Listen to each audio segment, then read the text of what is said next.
안녕하세요. 이제야 사람답게 산다는 생각이 드는 남자입니다. 제 인생은 늘 고난의 연속이었어요.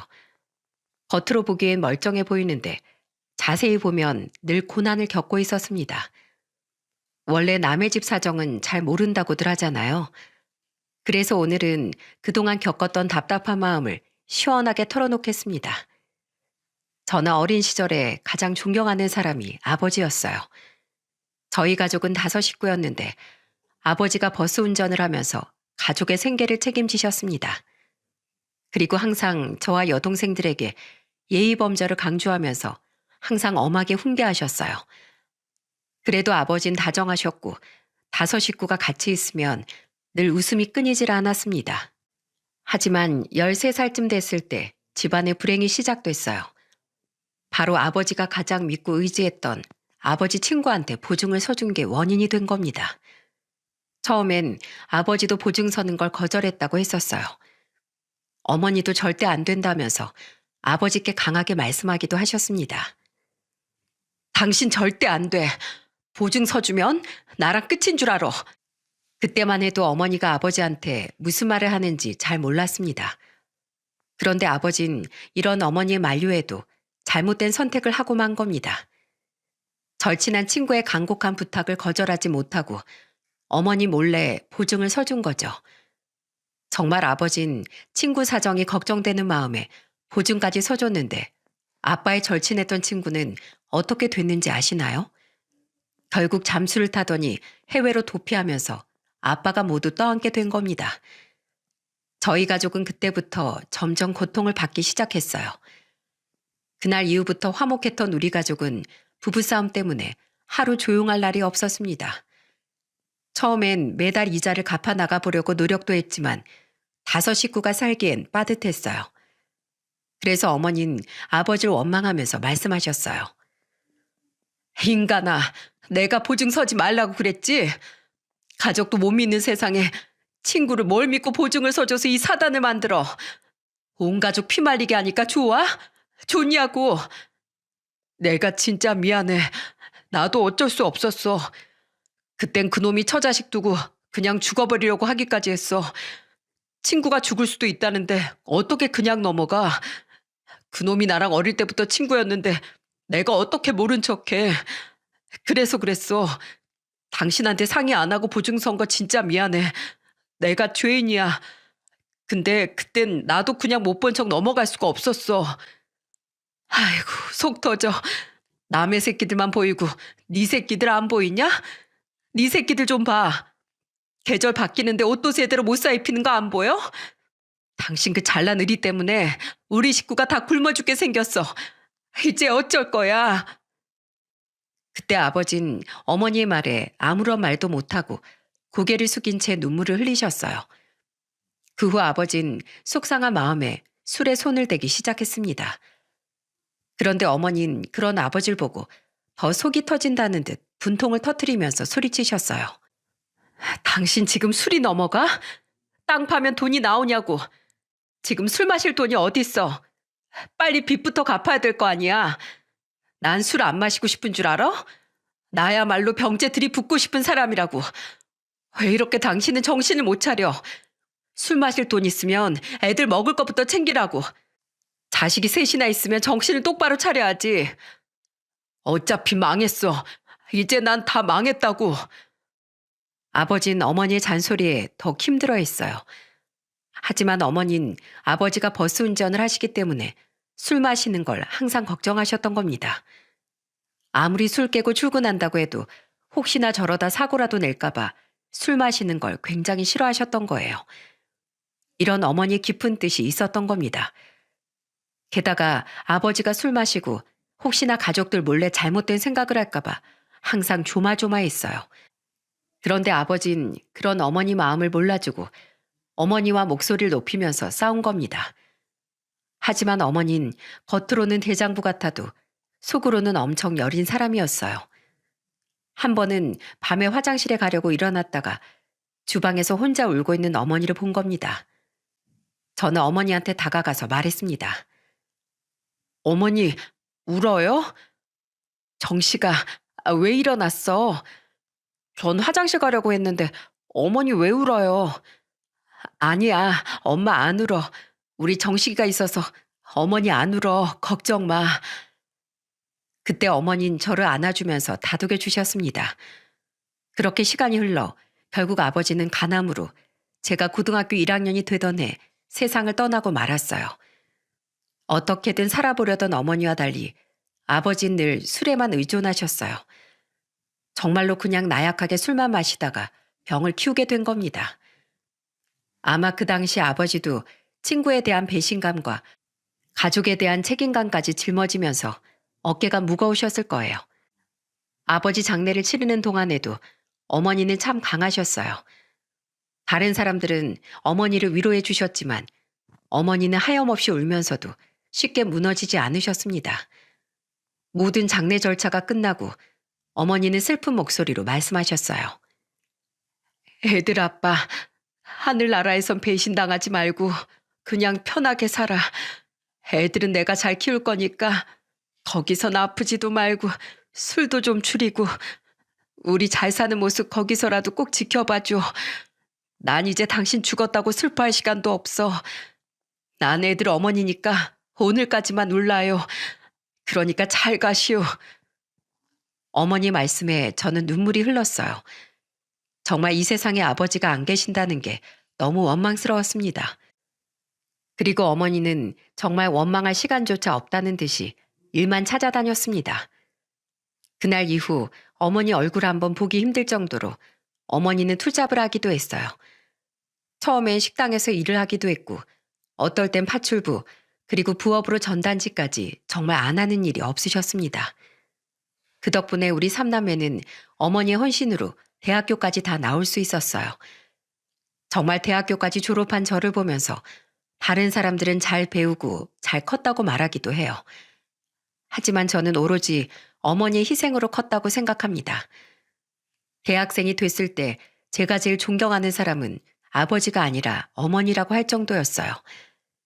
제가 왜 이렇게까지 말하고 저희 어머니가 대한민국에서 최고로 존경할 만한 분이신지 지금부터 더 자세한 사연을 말씀드리겠습니다. 저는 대학교 졸업 후 탄탄한 회사에 취업할 수 있었어요. 그때 저는 회사에서 첫 월급을 받았을 때 어머니께 월급의 90%를 드리며 말씀드렸습니다. 어머니, 저 첫 월급 나왔어요. 이건 제가 어머니 드리는 거예요. 아니, 이게 뭐야. 이걸 왜 어머니한테 줘. 우리 아들이 한 달 내내 힘들게 번 돈인데 넣었어. 아휴, 이 엄마가 돈이 뭐가 필요해. 그동안 고생 많이 하셨잖아요. 제가 매달 꼬박꼬박 90%까지는 아니더라도 70%까지는 어머니한테 드릴게요. 아이고, 됐다, 됐어. 내가 이 돈 받고 편하겠어? 이제 너도 성인이 됐으니까 네 돈은 직접 관리할 줄 알아야지. 이건 내가 안 받을 거니까 적금을 들던지 통장에 넣어두던지 해. 알아서 재테크 좀 해봐. 이 엄마는 아무것도 필요 없다. 정말 어머니는 제가 드리는 용돈을 쉽게 받으신 적이 없으셨어요. 그 후 여동생들도 하나씩 사회에 자리를 잡았고 저처럼 어머니께 용돈을 건넸는데 어머니는 그때마다 거절하셨어요. 그리고 제가 회사 다닌 지 2년쯤 지났을 때 어머니는 한정식 가게를 차리셨습니다. 어머니는 정말로 열심히 살아온 결과물처럼 식당을 차리고 사장님이 되셨어요. 평소 어머니가 음식 솜씨는 좋았지만 이렇게까지 한정식 집까지 차리실 줄은 몰랐어요. 어머니 누구보다 열심히 식당을 운영하셨습니다. 그랬더니 점점 입소문이 나서 예약하고 오는 손님들도 많았어요. 그렇게 어머니 식당이 점점 자리를 잡아갈 무렵 여동생들은 결혼을 하기 시작했습니다.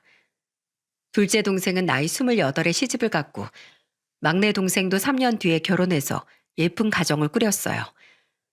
다들 좋은 남편들을 만나 행복하게 사는 모습이 참 좋아 보였답니다.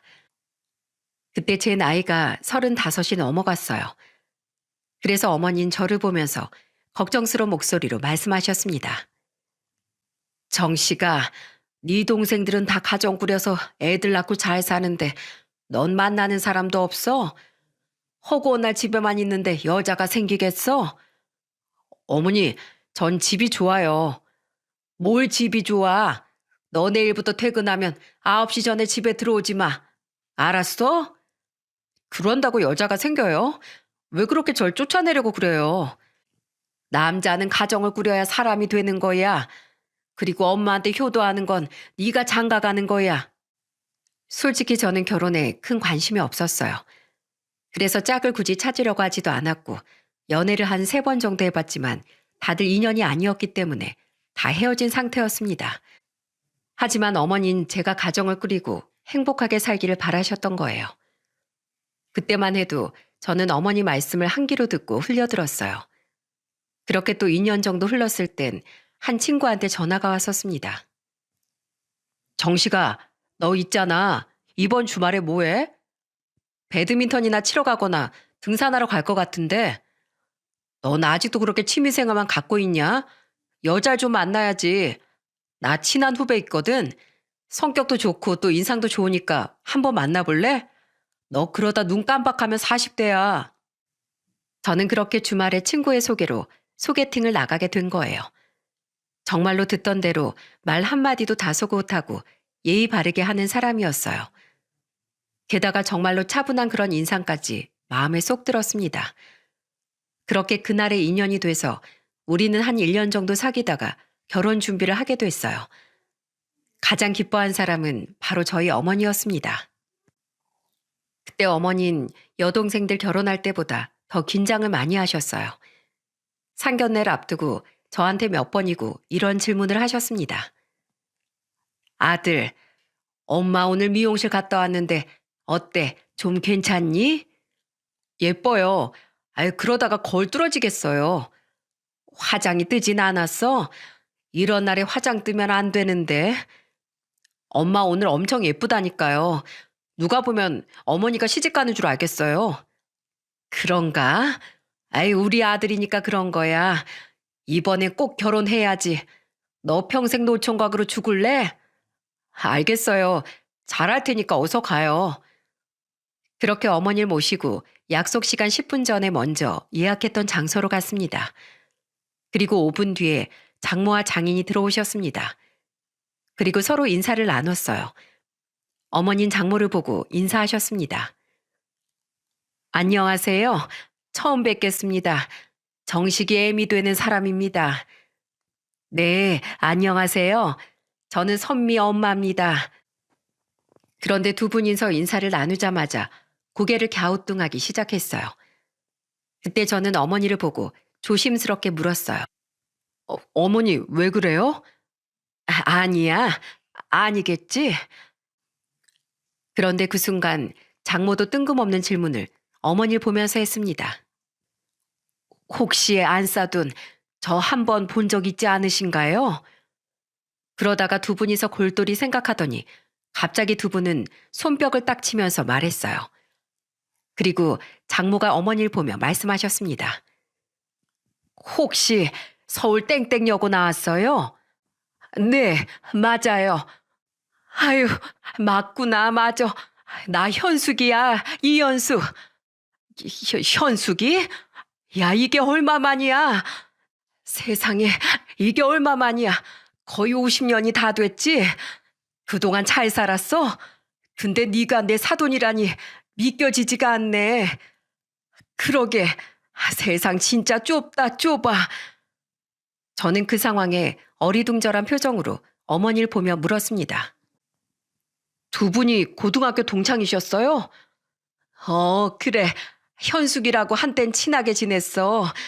나이 들고 각자 먹고 살기 바쁘다 보니 서로 연락도 다 끊긴 거지. 아이고, 그런데 이렇게 다시 만날 줄 몰랐네. 그러자 장모는 어머니의 말에 반가움을 감추지 못하고 어머니한테 말했습니다. 아유, 반갑다, 복순아. 난 가끔 네 생각이 한 번씩 나더라고. 얜 도대체 뭐하고 살까 싶어서 그동안 어떻게 살았어? 어쩜 이렇게 아들을 훌륭하게 키웠어? 나야 남편 먼저 보내고 먹고 사느라고 바빴지. 뭘 우리 며느리도 최고지 그래. 너도 딸 잘 키웠다. 너도 참 힘들었겠다. 연락 좀 하지 그랬어. 그래도 이렇게 다시 보니까 너무 좋다. 상견례 자리는 두 분의 만남의 장소가 됐어요. 정말로 상견례 자리인데 하하호호 웃으면서 즐거운 시간을 보냈습니다.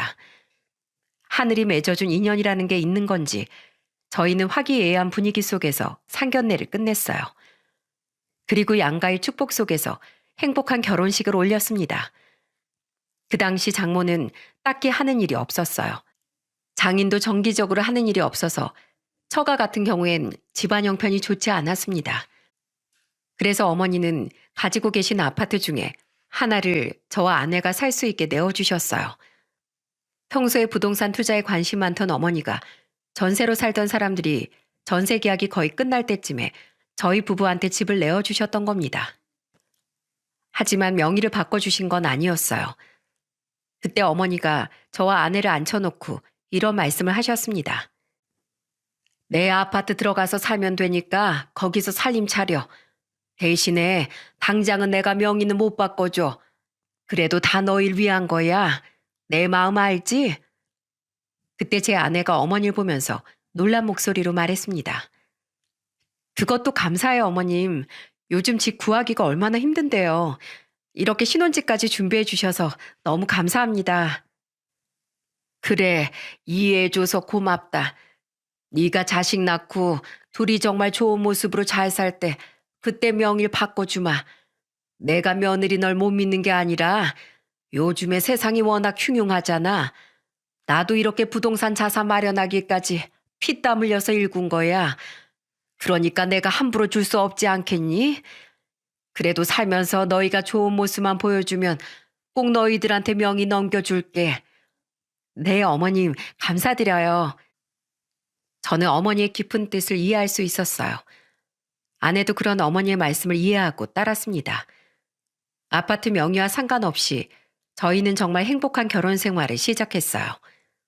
아내는 결혼한 지 5개월 만에 임신하면서 출산 준비를 시작했죠. 태어날 아기만을 기다리면서 저희 부부 얼굴에는 미소가 떠나질 않았습니다. 모든 게 행복하다고 생각될 무렵 어머니한테서 다급한 전화가 걸려왔어요. 정식아, 너 회사야? 네, 무슨 일 있으세요? 혹시 네 장모 연락되니? 장모님이요? 엊그제까지만 해도 아내하고 통화한 것 같던데요. 왜요? 무슨 일 있어요? 아유, 나 못 살겠다. 못 살아, 정말. 왜 그러세요? 무슨 일이신데요? 내가 너한테 말 안 하려고 했는데 나도 환장하겠다. 석 달 전에 한 달만 쓰고 준다고 해서 2천만 원을 빌려줬는데 전화도 안 받고 이거 어찌해야 되는 거야? 네? 왜 저한테 말 안 하셨어요? 네 장모가 애들한테 창피하다고 말하지 말라고 부탁해서 그랬어. 엄마 친구잖아. 그래서 참고 기다려줬더니 완전히 내 연락까지 안 받고 있어. 아휴, 이걸 어쩐다니. 일단 알겠어요. 제가 집에 가서 아내한테 말해볼게요. 저는 어머니의 말에 깜짝 놀랐어요. 그리고 집에 가자마자 아내한테 이 상황을 전달했습니다. 모든 걸 다 알게 된 아내는 노발대발 화를 내면서 장모한테 전화했어요. 엄마, 우리 어머님한테 돈 빌렸어? 네가 그걸 어떻게 알아? 걔가 너한테 다 말했어?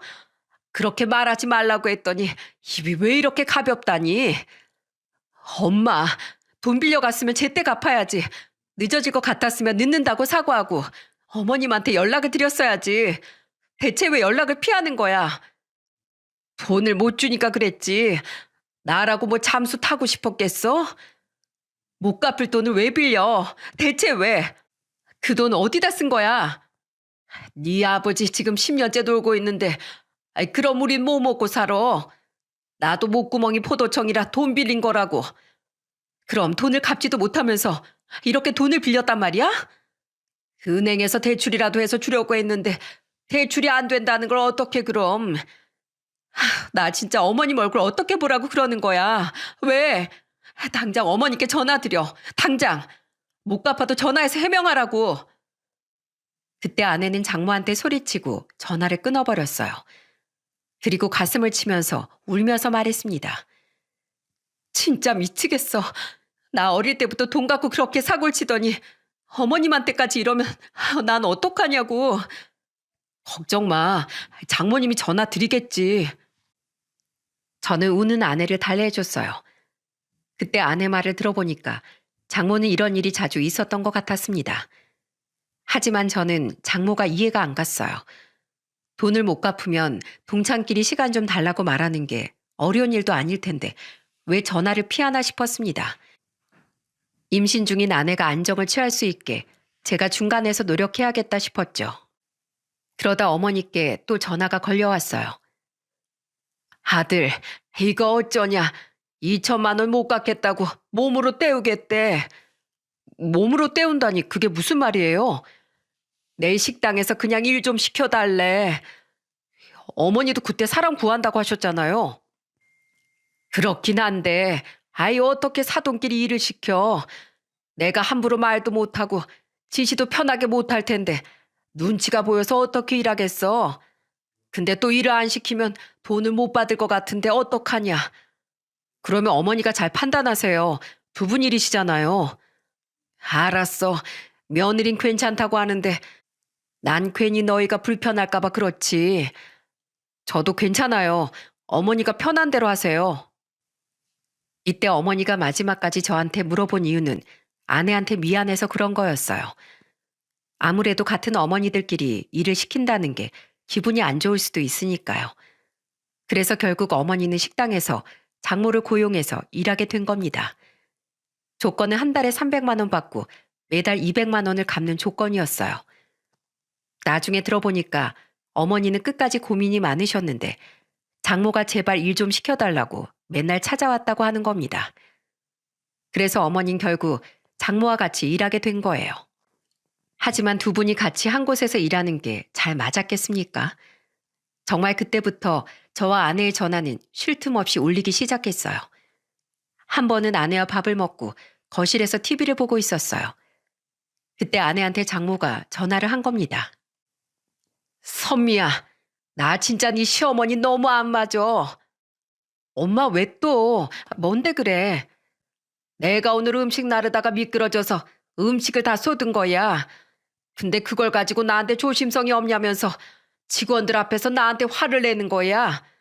나 진짜 이 나이 먹고 너무 서럽다. 너무 속상해서 지금 혼자 소주 한 잔 마시고 있어. 엄마, 우리 어머님 식당 바쁜 거 알고 들어간 거 아니야? 그리고 바쁠 때 어머니가 음식을 쏟았는데 좋은 소리가 나오겠어? 안 봐도 비디오야. 엄마 조심성 없는 거 내가 다 알아. 그러니까 누가 돈을 빌리래? 뭐? 진짜 딸 자식 다 필요 없다더니 넌 내 편 좀 들어달라고 전화했더니 이게 지금 누구 편을 드는 거야? 나중에 네 자식한테 똑같이 당해봐라 어디. 됐어. 끊어. 아내는 장모 전화를 끊고 한숨을 푹 내쉬었어요. 제가 본 것만 해도 그런 전화가 여러 번이었거든요. 하지만 사정은 저도 똑같았습니다. 저도 며칠 후에 어머니한테 하소연 섞인 전화가 걸려왔어요. 아들, 잘 지내? 별일은 없지? 네, 별일 없어요. 이제 다음 달이면 우리 손주 태어나지? 며느린 몸조리 잘하고 있니? 네, 그럼요. 근데 엄마 목소리가 안 좋은데 무슨 일 있으세요?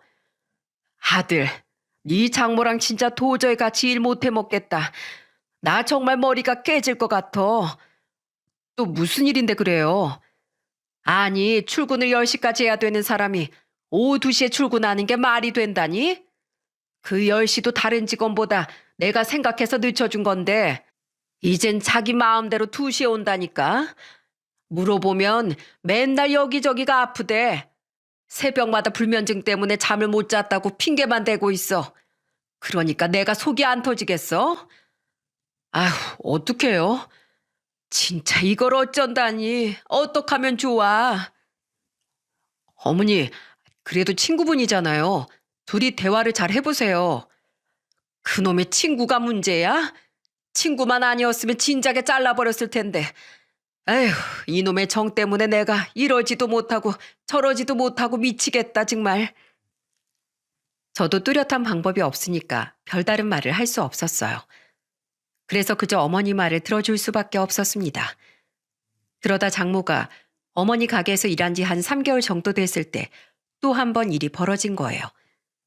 그때쯤 처제가 결혼식을 올렸는데 어머니가 생각지도 못한 말을 한 겁니다. 어머니는 사돈이기 전에 식당에서 일하는 직원이기 때문에 처제 결혼식에 같이 참석하셨어요. 그런데 결혼식이 끝나고 어머니가 저한테 억울한 목소리로 전화를 걸어서 하소연을 하며 말했습니다. 정씨가 네 장모 진짜 해도 해도 너무한다. 엄마 또 왜 그래요? 아우, 난 이제 엄마가 전화하면 무서워. 이번엔 진짜 심각하다니까. 네 처제 이번에 결혼했잖아. 근데 글쎄 나한테 축의금 50만 원밖에 안 했냐고 난리를 치는 거야. 내가 그동안 저한테 얼마나 잘해줬는데 그런 소리를 한다니? 장모님 왜 또 그런 소리를 하셨대요? 이번에도 자기 막내딸 시집 보낸다고 울고불고 얼마나 부탁했는지 알아? 그러면서 차용증까지 쓰겠다고 하면서 나한테 3천만 원까지 빌려갔어. 그래서 어쩌겠니? 그냥 빌려줬지. 나도 딸 시집 보내봤으니까 뭐라도 해주고 싶은 그 마음 다 알지. 그래서 눈 딱 감고 빌려준 건데 어떻게 저런 소리를 할 수가 있어? 차용증까지 썼다고요? 내가 쓰지 말라고 해도 자기도 양심 있는지 꾸역꾸역 쓰더라. 그거 안 쓰면 내가 안 빌려줄 줄 알고 차용증까지 써왔더라고. 그러면서 우리가 어떤 사이인데 축의금을 50만 원밖에 안 하냐고 막 소리를 지르는 거 있지? 50만 원이면 적당히 한 거 아니에요? 그러니까 나더러 최소한 100만 원 했어야 한다는 거야. 내가 진짜 네 장모 때문에 노이로제 걸려서 죽겠어. 아휴, 진짜 우리 장모님 왜 그러시지? 나도 답답하다 답답해. 그래서 나 맥주 한 잔 했다. 저는 어머니의 말에 한숨이 나왔습니다. 어머니는 사실 대장부 같은 성격이지만 속은 여리신 분이었기에 장모의 사정을 듣고 그냥 넘기지 못하신 거예요. 그래서 장모가 그걸 잘 알고 어머니한테 감정팔이를 한 겁니다. 그렇게 어머니 전화를 끊고 마음이 참 안 좋았어요. 저는 두 분이 잘 지내길 바랬는데 장모의 저런 행동들을 보니까 이제 저도 점점 화가 나기 시작했습니다. 그래도 저는 아내가 아직 임신 중이니까 꾹꾹 눌러 참았어요. 그래서 어떤 날은 두 분을 화해시켜 주려고 가게로 간 적도 있었습니다. 두 분이 잘 있나 싶어서 아내와 함께 같이 밥을 먹으러 갔었죠. 그런데 저는 깜짝 놀랄 광경을 목격하고 말았습니다. 장모가 어머니한테 뻔뻔한 목소리로 소리치고 있는 거예요. 복순아, 나 월급 좀 올려주라.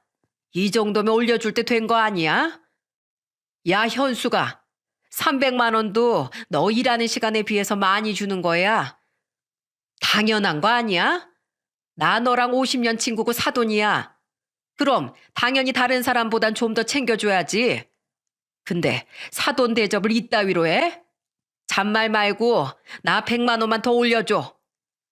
아, 요즘 8시간이라고 400만 원 주는 식당이 어딨어? 몇 번을 말해. 난 특별 관리를 해야 될 거 아니야. 나 지금 여기서 일하다가 허리 다치고 여기저기 온몸이 성한 데가 없어. 그러면 병원비라도 좀 주던가. 내가 너 보고 일하라고 부탁했어? 어? 네가 우리 식당에서 일하고 싶다고 네가 네 발로 온 거잖아. 그러면서 무슨 돈을 더 달라는 거야? 정말 식당에서 소리를 빽빽 지르면서 다른 직원들도 다 있는데 손가락질하면서 월급을 올려달라고 하고 있는 거예요. 옆에 있던 식당 아주머니가 이런 말까지 하셨어요. 아유, 진짜 우리 사장이 힘들겠다, 힘들겠어. 미꾸라지 한 마리가 진짜 물 흐린다더니 조용했던 식당 다 뒤집어 엎어놓네. 하루도 조용할 날이 없어. 우리 손님이 얼마나 떨어졌는지 몰라. 사장님이 쓸데없이 정이 많아서 그래. 아이고. 그때 내가 아들인지 아는데도 식당 아주머니는 제 앞에서 그런 이야기를 전부 다 하셨습니다. 그 순간 아내는 고개를 못 들었어요. 그리고 아내가 행패 부리는 장모를 가로막고 어머니를 보며 말했습니다. 어머님, 저희 엄마 잘라버리세요. 호의를 베풀어도 고마운 줄도 모르고 밤나라 배나라 참견하는 사람이 저희 어머니예요. 정말 제가 창피해 죽겠어요. 당장 잘라버리세요. 그때 장모가 아내의 말에 깜짝 놀라 소리치며 말했습니다. 야, 너 또 네 시애미 편이야? 어쩜 딸이라는 게 엄마 마음을 이렇게 몰라줄 수 있어? 제발 좀 내 얼굴에 먹칠 좀 하지 마. 엄마 대체 왜 이러는 거야? 사람들 안 보여? 엄마가 여기서 이러면 어떡해? 아니, 월급 좀 올려줄 수 있잖아. 나 허리 좀 봐. 여기 파스 붙인 거 보여? 내가 요즘 파스 안 붙이면 잠을 못 자. 병원비 값으로 내가 정당하게 요구할 수 있는 거 아니야? 제발 좀 그만해. 누가 엄마한테 여기서 일 좀 해달라고 애원했어? 엄마 말고도 여기서 일할 사람 줄 섰어. 그러니까 당장 나와.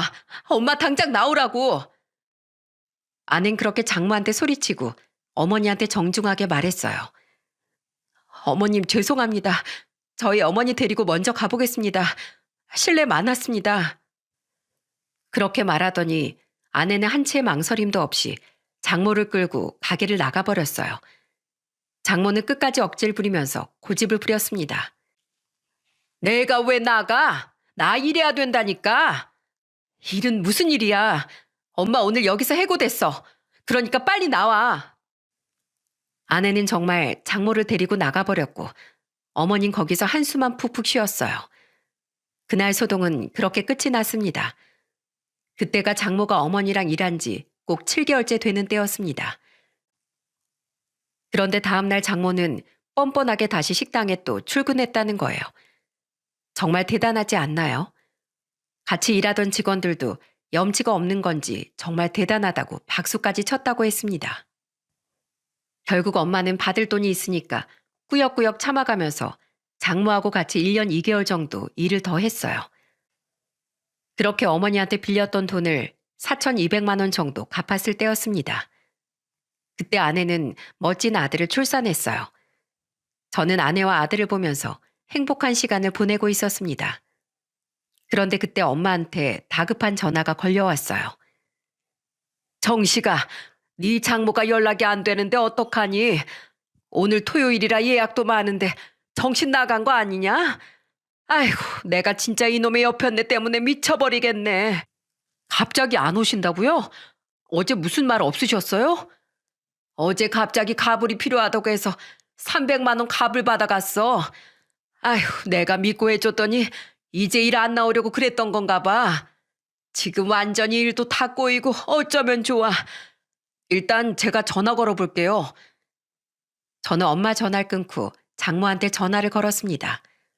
그런데 정말 전화를 안 받으시는 겁니다. 그래서 어쩔 수 없이 아내한테 이 사실을 전했고 결국 아내가 전화를 걸었어요. 그런데 또 이상하게 아내 전화는 잘 받으시는 거예요. 결국 아내는 장모한테 화를 내며 소리쳤어요. 엄마, 한창 바쁜 시간에 무단 결근하면 어떡해. 빨리 식당 나가. 나 때려칠 거야.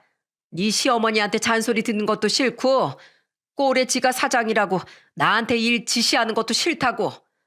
그럼 빌린 돈은 어쩔 거야. 배째라고 해라. 그동안 나 많이 갚았어. 그리고 설마 친구에다가 사돈끼리 그걸 받아내려고 하겠어? 걘 돈도 많은데 그깟 1,000만 원 좀 넘는 돈 별것도 아니야. 엄마, 그런 생각으로 가불한 거야? 대체 인생을 왜 그렇게 살아? 그것도 왜 하필 내 시댁에. 지금 당장 출근해. 당장. 아우 왜 소리 질러? 퇴직금 받았다고 생각하면 되잖아. 진짜 엄마 나랑 인연 끊고 싶어? 진짜 엄마 나랑 인연 끊기기 싫으면 얼른 가서 일해. 빨리. 지금 가도 어차피 일 못해. 지금 내가 간다고 날 반겨주겠어? 그냥 내일 가지 뭐. 근데 우리 손주는 잘 있어? 손주 부르지도 마. 창피해 죽겠으니까. 나중에 애가 커서 외할머니 보고 무슨 생각을 하겠어? 제발 그냥 지금이라도 출근해. 빨리.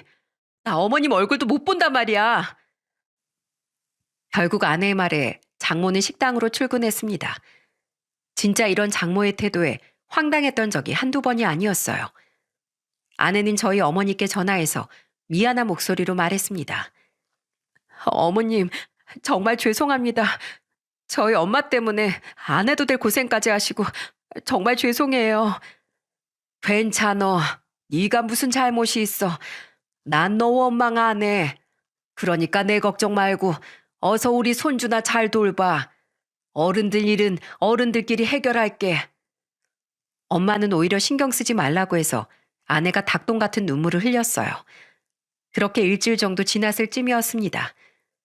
그때 아내가 몸이 안 좋아서 급하게 병원에 갈 일이 생겼어요. 그날은 장모가 마침 시간이 돼서 저희 집에 와서 손주를 봐주고 계셨습니다. 그래서 저는 아내를 데리고 병원으로 갔어요.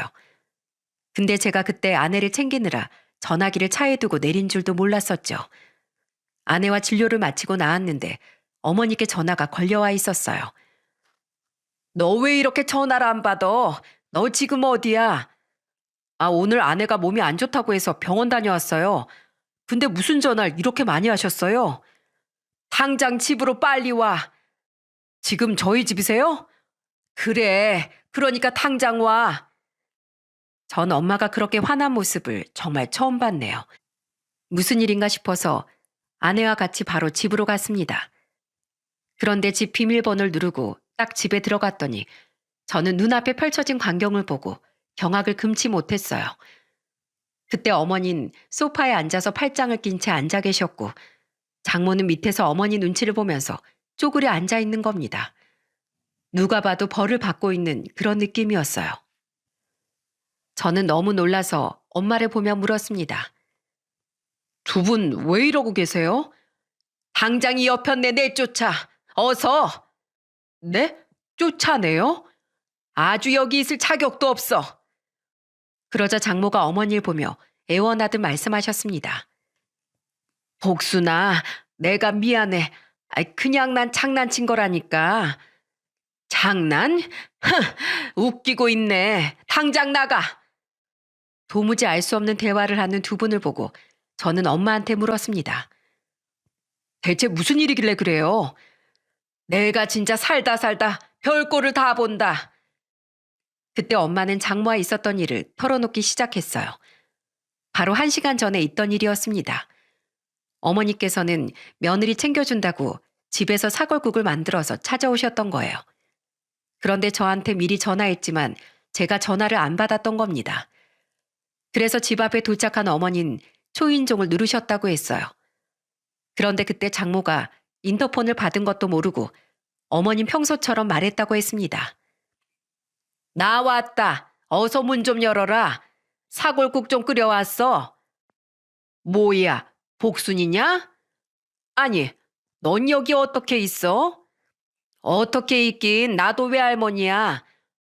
근데 우리 아들은 어디 갔어? 아니, 네 아들을 왜 나한테 와서 찾아? 잔말 말고 네 딸 주려고 사골국 챙겨왔으니까 문부터 열어. 그때 날이 추웠던 겨울이라서 어머니는 추위에 떨고 계셨어요. 그런데 그때 장모가 어머니한테 뭐라고 했는 줄 아시나요? 내 딸이 피곤하다고 다음에 오라는데 우리 딸이 문 열어주지 말래. 어쩌니? 너 그냥 가야겠다. 내가 며느리 주려고 사골까지 챙겨왔는데 문을 열어주지 말라고? 너 그동안 우리 딸한테 지금까지 어떻게 했길래 무섭고 싫다고 하니? 네가 정말 뻔뻔하고 진짜 악마 같다는데 평소에 사람 좋은 척 하더니만 집에서 며느리 그렇게 괴롭혔던 거야? 진짜 정신적인 피해 보상 받아야 될 것 같은데? 뭐야? 야, 나 그런 적 없으니까 당장 이 문 열어. 그리고 그런 말을 진짜 우리 며느리가 했다고? 그게 말이 된다고 생각해? 아유, 맞다니까. 야, 지금도 네 목소리 듣고 이불 속으로 들어갔어. 무섭다고. 그러니까 그냥 빨리 꺼져. 장모의 억지에도 어머니는 흔들림이 없으셨어요. 어머니는 며느리가 평소에 어떤 사람인지 잘 알았기 때문에 분명 집안에 며느리가 없다는 걸 확신한 겁니다. 그래서 어머니는 장모한테 단호한 목소리로 말했다고 했어요. 너 근데 지금 네가 있는 집 혹시 내 집인 거 아니? 아니, 이게 왜 네 집이야? 우리 딸 집이지. 네 딸 집이라고? 아직 너 몰랐구나. 난 이 집 아들한테 아직 안 줬어. 몰랐나 보네. 지금부터 내가 뭐 하나 잘 봐. 그렇게 말하고 어머니는 어디로 전화를 걸기 시작했습니다. 아, 네네. 신고 좀 하려고요. 지금 제 집에 무단 침입한 사람이 있어서 바로 신고 접수 좀 해주세요. 빨리 잡아가세요. 빨리요. 어머니 그렇게 경찰서에 신고를 해버린 거였어요. 말이 안 통하니까 어머니도 최후의 수단을 선택한 겁니다. 인터폰으로 이 광경을 본 장모가 그때야 기겁하면서 문을 열었던 거예요. 그러면서 다급한 목소리로 엄마를 보면서 말했다고 했어요. 너 지금 사돈을 신고하겠다는 거야? 이제야 문을 여네. 장난 좀 친 걸 가지고 왜 그래? 근데 진짜 신고했어? 경찰 오면 어쩌려고 그래? 야, 신고 안 했어. 신고한 척한 거야. 네가 하는 짓이 하도 유치해서 나도 똑같이 했다. 왜? 신고 안 했다고? 그럼 지금 나 놀린 거야? 진짜 내가 그동안 참아줬더니 너 이제 안 되겠다. 나한테 차용증 쓴 거 있지? 그리고 갑을 받았던 돈 있지? 그 돈들 지금 싹 다 갚어. 내가 지금 돈이 어딨어. 그래? 계속 그런 식으로 나오겠다 이거지? 내가 이 차용증 들고 가서 고소하면 되겠네. 어차피 형사도 안 될 거고 민사로 내가 시원하게 고소해 줄게. 고소하면 아마 압류명령 떨어질 거다. 그러면 네 통장 다 압류되고 네 그 몇 없는 재산까지 다 압류해 줄게. 내가 널 친구라고 생각한 게 바보지 바보야. 이러면서 어머니는 저한테 전화하셨던 겁니다. 그러면서 저한테 빨리 튀어오라고 하셨던 거예요. 이 모든 사실을 알고 아내는 정말로 또 주저앉아 버리고 말았습니다. 그때 아내는 장모를 보고 소리쳤어요. 이젠 하다하다 어머님이랑 나 이간질까지 시켜? 그냥 날 죽여. 왜 그래 정말. 야, 아니야. 나 정말 장난친 거라니까. 아내는 펑펑 울기 시작했고 장모는 안절부절하고 있었어요. 그리고 장모는 저희 어머니께 빌기 시작했습니다. 복순아, 우리 지금 50년 친구잖아. 다시 너한테 이런 짓 안 할게. 내가 진짜로 잘못했어. 내가 어떻게 하면 되겠어? 어? 한 번만 용서해줘. 그러면 이제 내 빚 갚아야지. 나도 진짜 당장이라도 갖고 싶은데 돈이 없어. 진짜야. 나 지금 먹고 죽을래도 돈이 없어. 그럼 너 하던 대로 몸으로 때워. 내일부턴 다른 직원들보다 1시간 일찍 출근해. 오전 8시까지 출근해. 알았어? 8시? 그건 너무 이른 거 아닌가? 그동안 너 생각해서 내가 10시까지 출근하라고 했던 거야. 그러니까 8시까지 출근해. 남들보다 더 일찍 출근해라. 알겠어? 싫으면 나 지금 고소하러 간다. 알겠어. 할게. 그리고 호칭은 사장님이야. 가게에서 복순이, 사돈 이런 걸로 부르면 나 바로 고소하러 갈 거야. 그리고 그동안 나 믿고 직원들한테 함부로 했지? 그것도 내일 가서 다 사과하고 넌 그냥 막내라고 생각하면서 앞으로 존댓말 쓰고 일해. 한 번만 더 막장으로 살면 나 이거 다 들고 법원 갈 거야. 그렇게 어머니는 3가지 조건을 걸었고 장모가 지키기로 약속하면서 일단락도 했어요. 그리고 어머니는 사골국을 아내한테 끓여주셨습니다. 그때 장모가 풀이 죽은 목소리로 어머니께 말했어요. 나 내일 출근해야 되니까 먼저 가볼게 복순아. 그러면서 장모는 죄인처럼 도망가 버렸습니다. 그리고 아내는 어머니가 끓여준 사골국을 먹으며 말했어요. 저희 엄마 정말 철이 없죠. 어렸을 때부터 엄마 때문에 동네에서 손가락질 많이 당했어요. 네 어머니 학교 다닐 때 안 그랬는데 어쩌다가 저렇게 된 거야? 어머님, 제가 죄송합니다. 제가 정말 면목이 없네요. 아니, 네가 왜 울어? 난 우리 며느리 믿어. 그러니까 이거 어서 먹어. 병원에서 뭐래? 괜찮다니? 네, 아무 이상 없대요. 안정만 좀 취하면 된다고 그랬어요. 그래, 다행이네. 뭐 필요한 거 있으면 나한테 말해.